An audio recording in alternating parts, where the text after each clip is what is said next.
오늘 하나님께서 우리에게 주신 말씀은 민수기 32장 28절에서부터 42절까지의 말씀입니다. 민수기 32장 28절에서부터 42절까지의 말씀을 저와 여러분이 한 절씩 교독하시고 마지막 42절을 함께 읽겠습니다. 이에 모세가 그들에 대하여 제사장 엘르아살과 눈의 아들 여호수아와 이스라엘 자손 지파의 수령들에게 명령하니라. 모세가 그들에게 이르되 갓 자손과 르우벤 자손이 만일 각각 무장하고 너희와 함께 요단을 건너가서 여호와 앞에서 싸워서 그 땅이 너희 앞에 항복하기에 이르면 길르앗 땅을 그들의 소유로 줄 것이니라. 그러나 만일 그들이 너희와 함께 무장하고 건너지 아니하면 그들은 가나안 땅에서 너희와 함께 땅을 소유할 것이니라. 르우벤 자손이 대답하여 이르되 여호와께서 당신의 종들에게 명령하신 대로 우리가 행할 것이라. 우리가 무장하고 여호와 앞에서 가나안 땅에 건너가서 요단 이쪽을 우리가 소유할 기업이 되게 하리이다.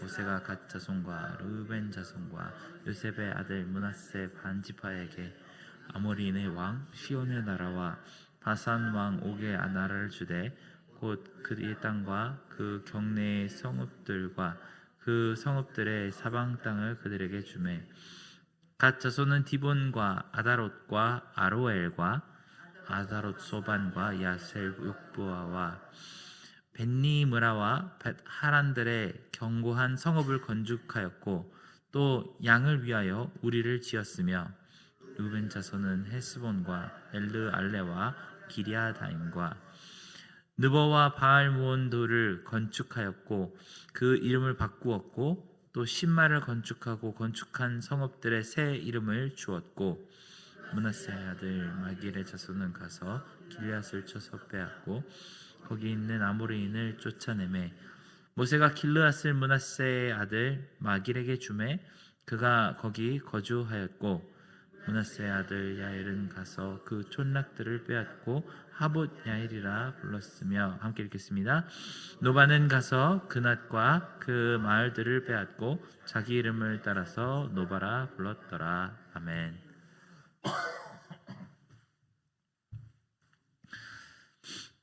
오늘 본문 말씀에 나오는 일의 발단은 갓 자손과 르우벤 자손이 요단강을 건너지 않고 길르앗 땅에 머물고 싶다고 요청한 것에 있습니다.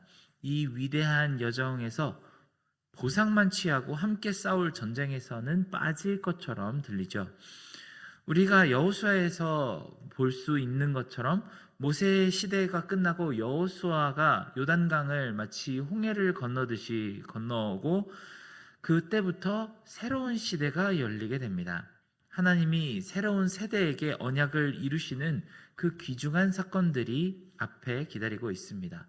그런데 이 영광의 시기에는 수많은 전쟁 또한 기다리고 있었고 하나님께서 계획하신 대로 가나안 땅에 사는 그 거민들을 심판하는 미션이 포함되어 있었습니다.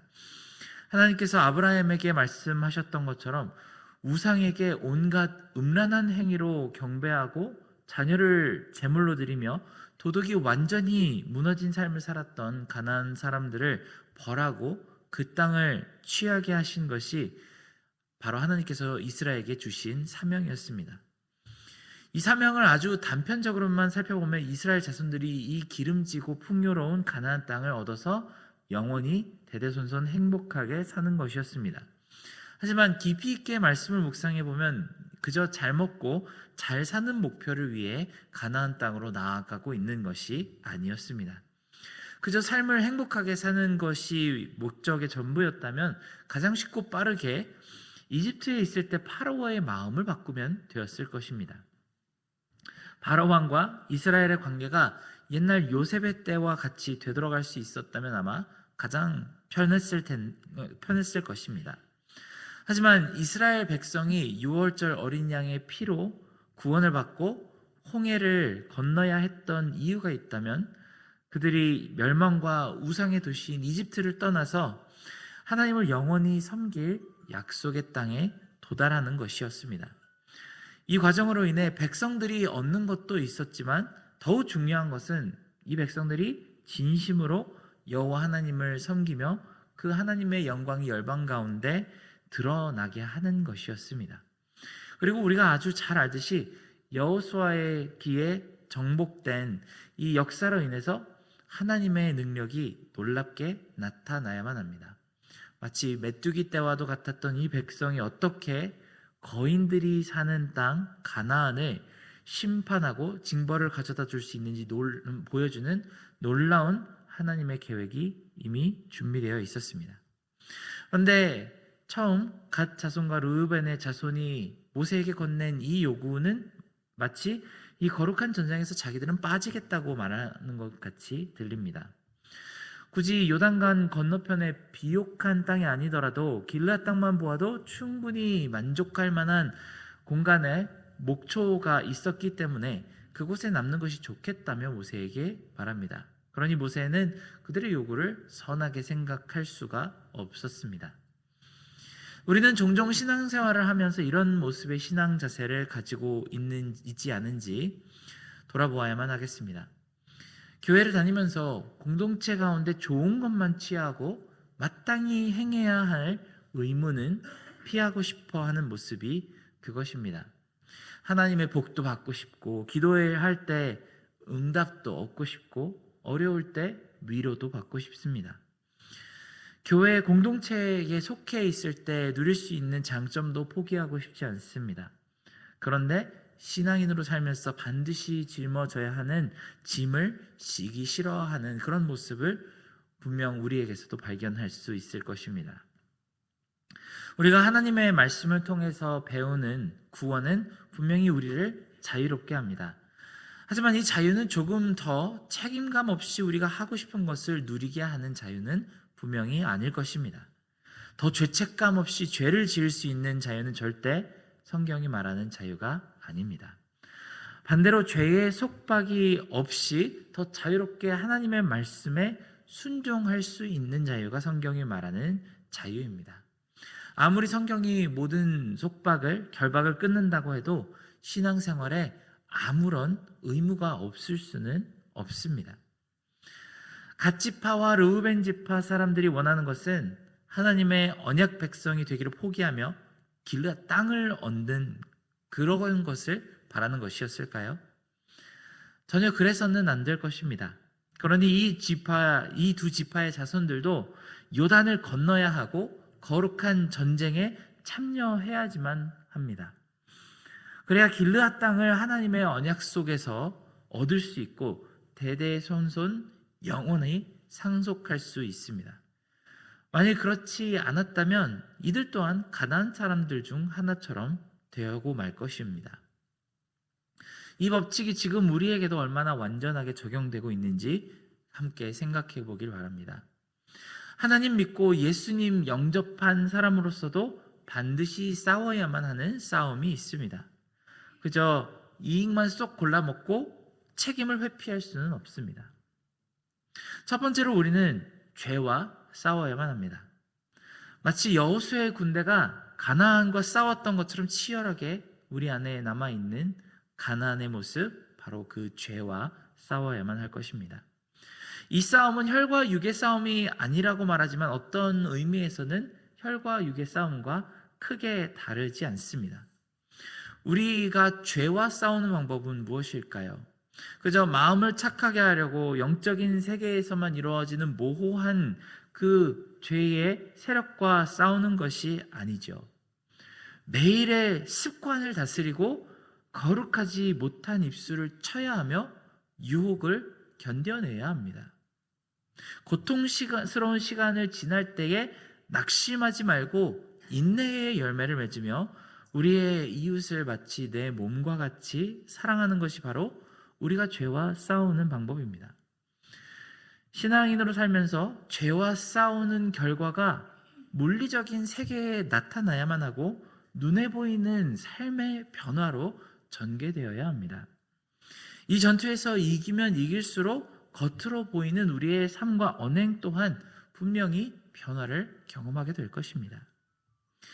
히브리서 저자는 12장 4절에 우리가 죄와 싸우되 아직 피 흘리기까지 싸우지는 않았다고 합니다. 그러니 히브리서를 쓴 작가는 죄를 대적할 싸움도 그만큼 치열하고 희생적이라는 사실을 강조합니다.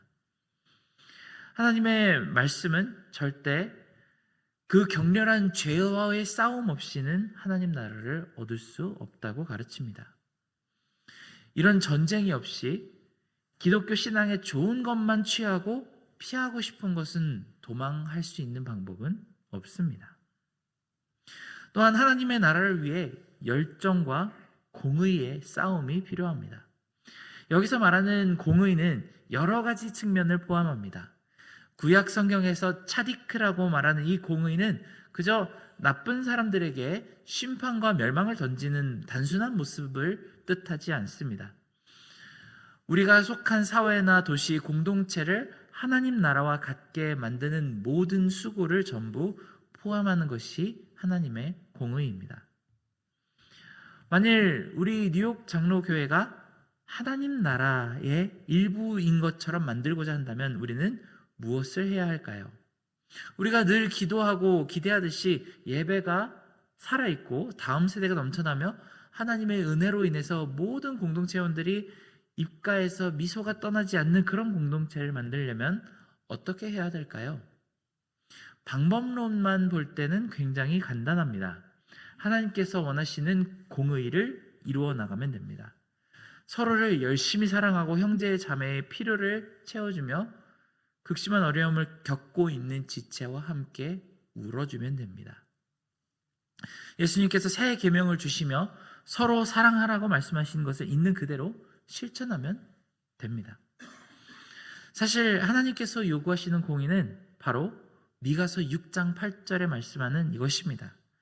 사람 주께서 선한 것이 무엇임을 내게 보이셨나니 여호와께서 내게 구하시는 것은 오직 정의를 행하며 인자를 사랑하며 겸손하게 내 하나님과 함께 행하는 것이 아니냐.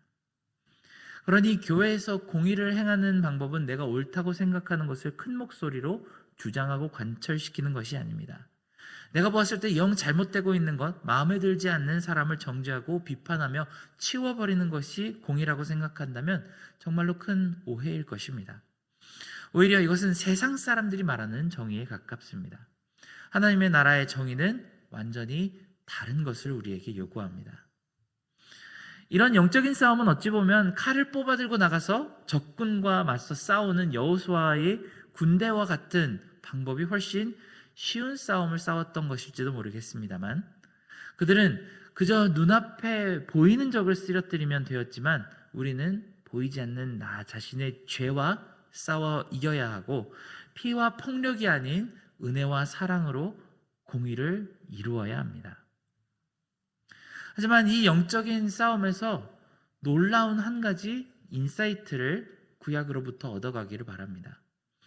여호수아와 백성들이 하나님과 함께 그 거룩한 전쟁에서 싸울 때는 단 한 사람의 전사자도 나오지 않았습니다.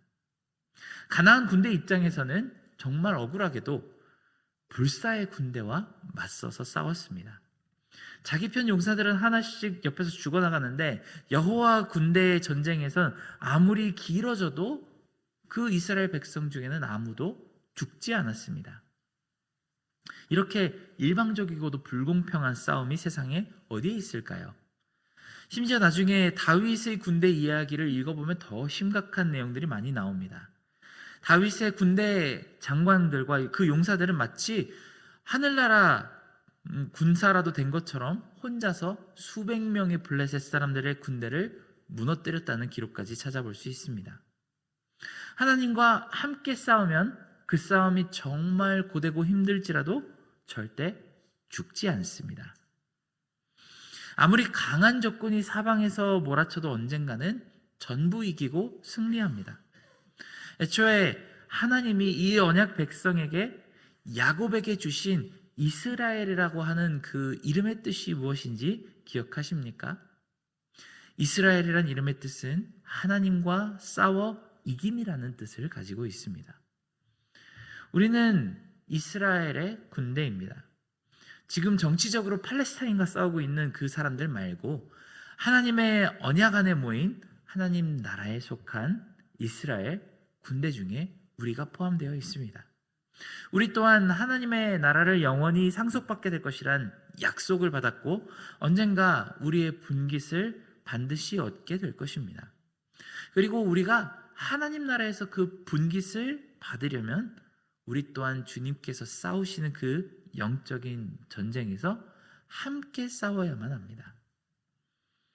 사랑하는 여러분, 우리 또한 오늘 함께 기도하시면서 갓과 르우벤 지파 사람들처럼 고백하게 되기를 원합니다.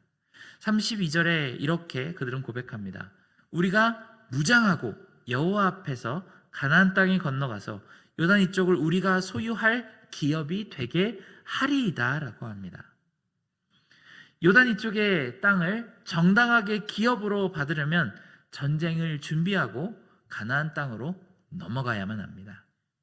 우리 또한 하나님이 이끄시는 영적인 전장, 그 승리의 전장으로 나아가시는 귀한 하루가 오늘 하루 되시기 바랍니다. 함께 기도하겠습니다.